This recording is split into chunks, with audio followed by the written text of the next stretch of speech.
Olá pessoal, Zendo Monteiro aqui mais uma vez. O vídeo eu vou estar trazendo o assunto sobre texturização.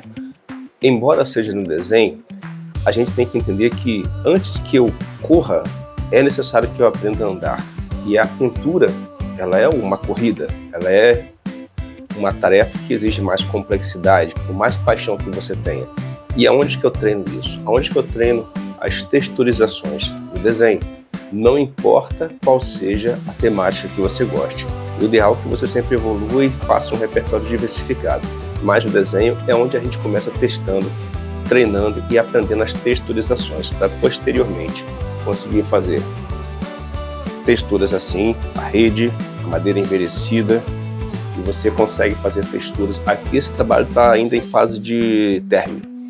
Eu vou fazer aqui com detalhes essas partes do aveludado dessa textura da roupa, né? Que deixa a roupa quente. Aqui também tem uma textura, aqui tem uma textura de couro com costura, aqui tem uma textura do barco com o mar. Então existem várias maneiras de você estudar a textura, e a fase inicial é o desenho. Eu vou mostrar um desenho mais simplificado, mas só para exemplificar como é realmente crucial que a gente entenda a textura, para no futuro conseguir pintar. Eu espero trazer vídeos para acrescentar o teu conhecimento artístico.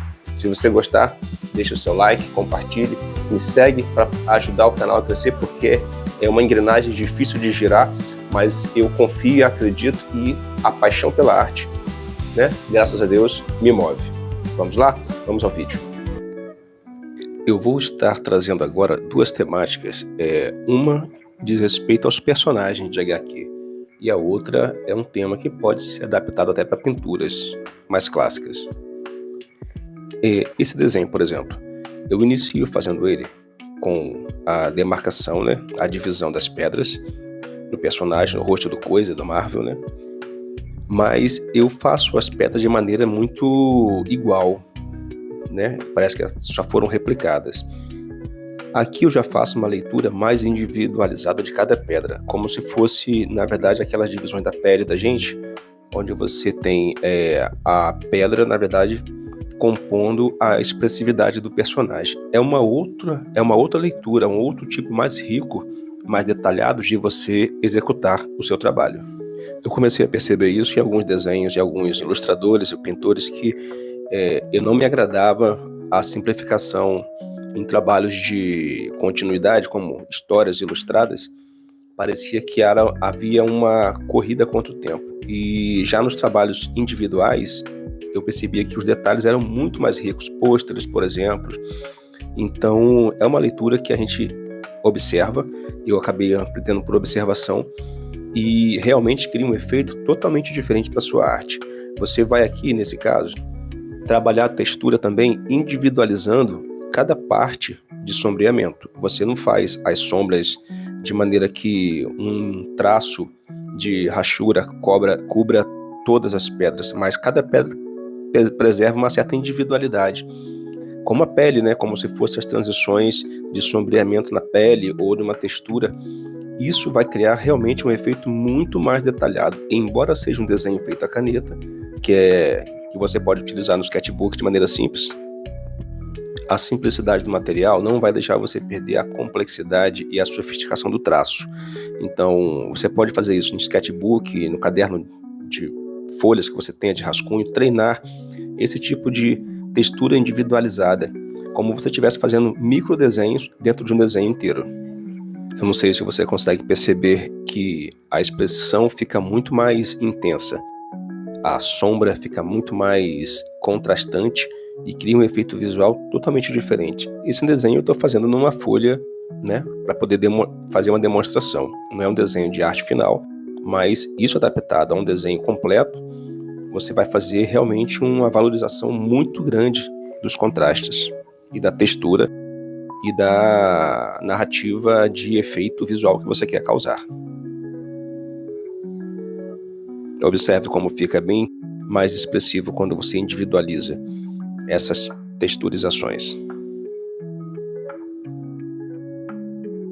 Agora eu vou trazer uma temática que pode ser adaptada à pintura clássica, tradicional, como o rosto de um beduíno ou de um árabe, como você quiser, não sei distinguir, na verdade, cada um deles, mas aqui essas texturas iniciais, eu faço essas rachuras longas, como se fossem brilhos, e eu aplico isso geralmente no desenho quase todo.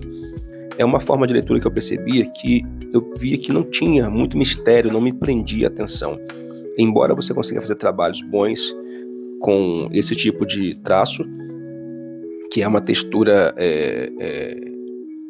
longitudinal, como se fosse a do cabelo, né, por exemplo, adaptada a vários materiais que o personagem está vestindo ou a ambiência no qual o personagem está. Mas eu ainda acho um pouco simplificada. Eu gosto e comecei a observar que a textura, quando você faz realmente com mais cuidado e detalhamento, cada tecido, por exemplo, como nesse caso aqui, a parte de cima um tecido mais embolado, a parte sobre a fronte um tecido mais fino, já do lado um tecido mediano com um certo tipo de textura e de detalhes de bordado, você vai valorizar um pouco mais o desenho, vai trazer uma outra dimensão para a sua arte. É o mesmo desenho, só que com uma releitura, né? Eu fiz aqui com uma releitura e eu acabei criando o hábito, muitas vezes eu estou rascunhando um desenho e consigo fazer uma composição interessante e é habitual que eu vá e retexturize esse desenho do sketchbook já feito. E é muito interessante quando você faz isso, que parece que você aumenta imensamente o teu repertório de leitura de texturização. Olha nesse caso, o detalhe que muitas vezes você dedica um tempinho a mais, mas ele gera uma percepção muito grande de como valorizar melhor a sua arte. E quando você estiver pintando, isso faz toda a diferença. A luz que incide sobre a textura, nesse caso aqui, o objeto com mais essas tramas mais detalhadas em objetos de pequena dimensão dentro da própria arte. Às vezes um tecido é um pequeno pedaço de pano, só que como você texturiza ele com bastante observação, bastante detalhamento, você cria um efeito de riqueza muito grande para o trabalho num todo. Pequenas áreas muitas vezes valorizam grandes obras. Eu observo isso até nas grandes artistas. Às vezes um lenço azul, um detalhe no lago, uma planta, um jarro de planta, parece que faz toda a obra ganhar em relação à riqueza de narrativa.